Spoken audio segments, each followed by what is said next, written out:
Kawasaki's middleweight naked that is widely regarded as one of the best all-rounders in the class, the Z650, up against Yamaha's very characterful offering that has been updated for 2021, the MT-07. Today, these two very popular naked motorcycles are going up on the chopping block for one of the most requested matchups to date. Hi, I'm Kwackajack, and welcome to another episode of the Versus series, where we have an in-depth specs comparison to compare the styling, claimed engine and power stats, exhaust sounds, weight, suspension and brakes, fuel economy, features, and price. But before we get started, make sure to give this video a like, hit subscribe to join our fast-growing moto community, and let me know if you're on team green or blue in the comments section below. Alright, let's get straight into it. First up, let's have a good look at the styling of both bikes. I'll throw up some photos of each now so you can decide which one you prefer.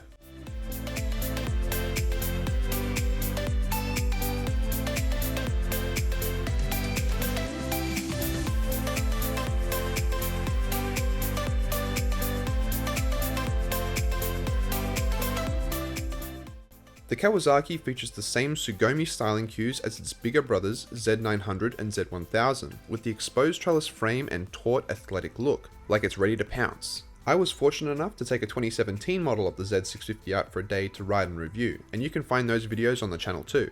I think the newer colour schemes look great and make it stand out on the road.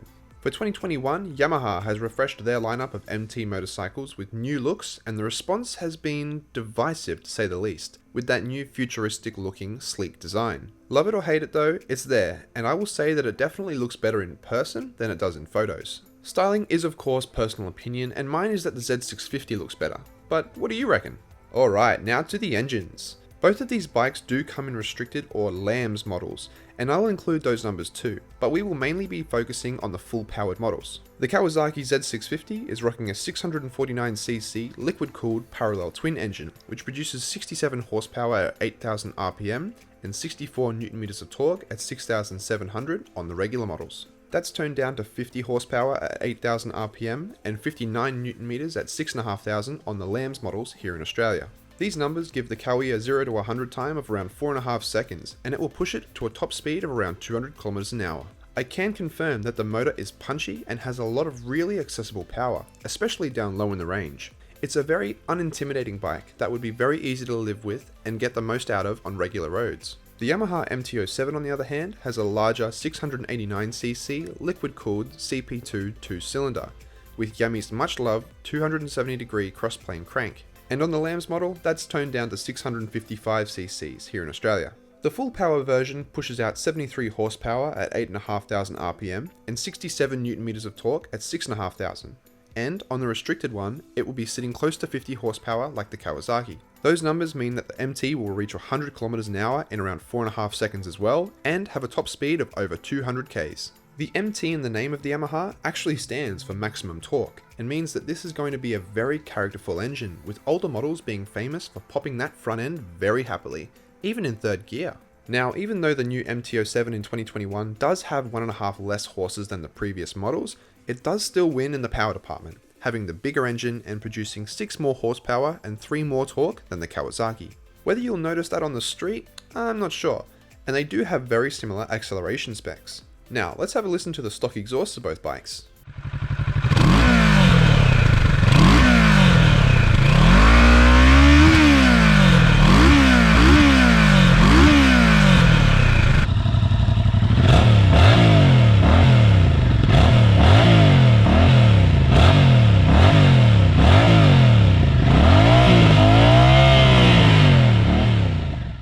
Onto the weight.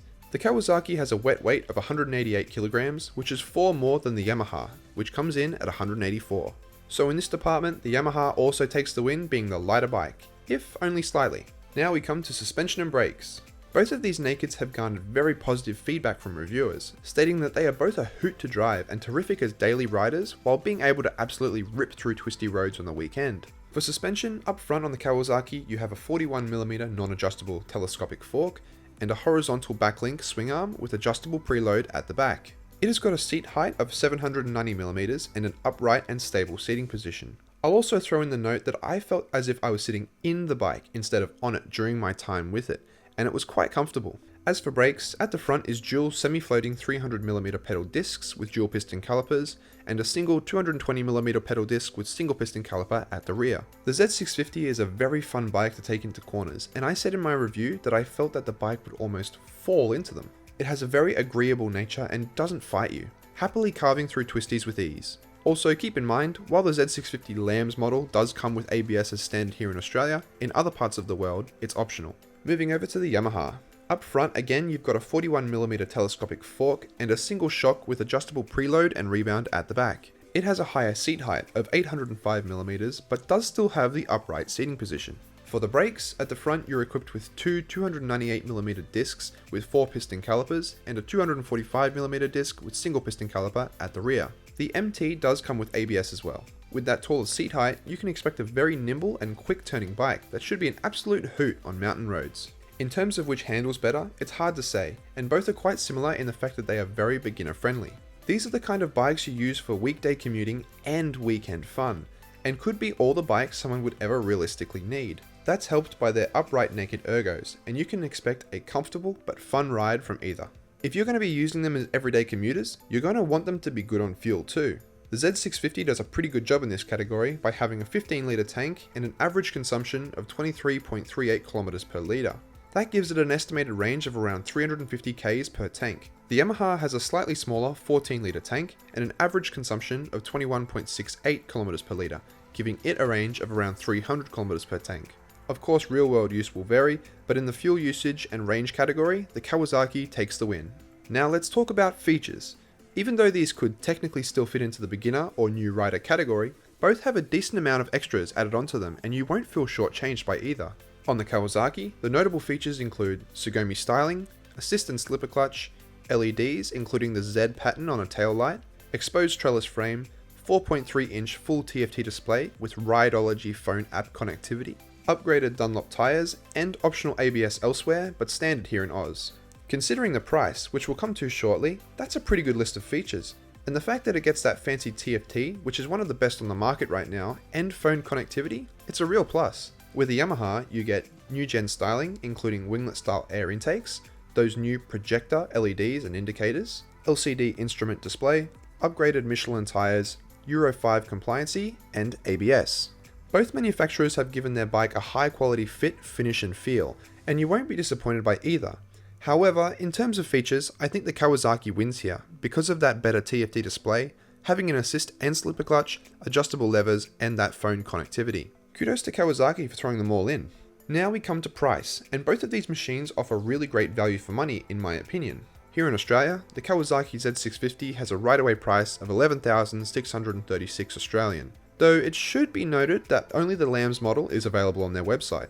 The Yamaha MT-07 on the other hand is available in an unrestricted high output model for 13,199 or a Lambs model for 12,399. So again, for price, the Kawasaki wins. Really though, the real winner is the person who owns either of these two motorcycles, as both are really great little machines. The Kawasaki is a terrific all-rounder with a great little engine, plenty of features, and really welcoming ergos. The Yamaha's engine should be a right raucous, and the new finish that they put onto it is very high quality too. So it begs the question, would you have the cheaper but better equipped Kawasaki, or the slightly more powerful and arguably more fun Yamaha? Let me know down in the comments below, and thanks for making it to this point of the video. Make sure to join us over on Instagram at Kwackajack_, and let me know which two bikes you'd like to see up on the chopping block next. Till next time guys, see ya!